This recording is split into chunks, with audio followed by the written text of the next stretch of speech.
నంద్యాల జిల్లా నందికొట్కూరులో జ్యోతిరావు పూలే జయంతి వేడుకలు ఘనంగా జరిగాయి. ఈ వేడుకల్లో ఎమ్మెల్యే గిత్తా జయసూర్య పాల్గొన్నారు. ఈ సందర్భంగా ఆయన మాట్లాడుతూ మహారాష్ట్రలో జన్మించిన జ్యోతిరావు పూలే బడుగు బలహీన వర్గాల అభ్యున్నతికి, సమాజంలో సమానత్వం కోసం చేసిన కృషి మరువలేనిదని అన్నారు. బీసీలకు మంచి జరగాలంటే బీసీ కులాల వారి జనగణన చేపట్టాలని ఎమ్మెల్యే వెల్లడించారు.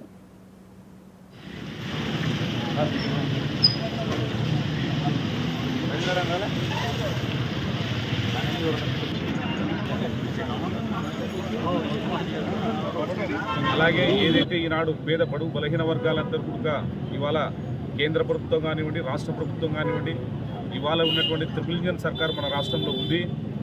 మేము ఒకటే కోరుకునేది, ఏదైతే బడుగు బలహీన వర్గాల వారికి అందరికీ కూడా బీసీలలో కూడా సమాన న్యాయం జరగాలి, బీసీ జనగణన ఖచ్చితంగా జరగాల్సినటువంటి అవసరం ఉందని చెప్పేసి ఈ సందర్భంగా గుర్తు చేసుకోవాలి.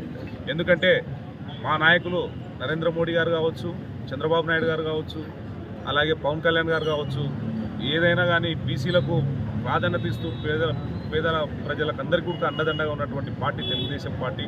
కాబట్టి ఖచ్చితంగా ఇవాళ జ్యోతిరావు పూలే సందర్భంగా బీసీ జనగణన జరగాల, బీసీలకు అందరికీ కూడా న్యాయం జరగాల. అదే బడుగు బలహీన వర్గాలంతా కూడా ఐక్యతగా ఉండి తెలుగుదేశం పార్టీని బలపరుచుకుంటూ మరొకసారి మనం అందరూ కలిసికట్టుగా ఉన్నట్లయితే రాబోయే రోజుల్లో కూడా మనం తెలుగుదేశం పార్టీ జెండా ఎగరేయడానికి కూడా సులువుగా ఉంటుందని చెప్పేసి తెలియజేస్తున్నాను. ఎందుకంటే ఇవాళ మీరు చూసుకోండి, మహిళలపైన ఆనాడు ఉన్నటువంటి అరాచకత్వాలు ఏ విధంగా ఉన్నాయి, గతంలో ఏ విధంగా ఉన్నాయి, ఇప్పుడు ఏ విధంగా ఉన్నాయని తెలుసుకుంటే ఒకసారి వాళ్ళు పెద్దలు వేసినటువంటి అడుగుజాడల్లో మనం నడుచుకుంటూ వారి ఆశయాలను సాధించాలి.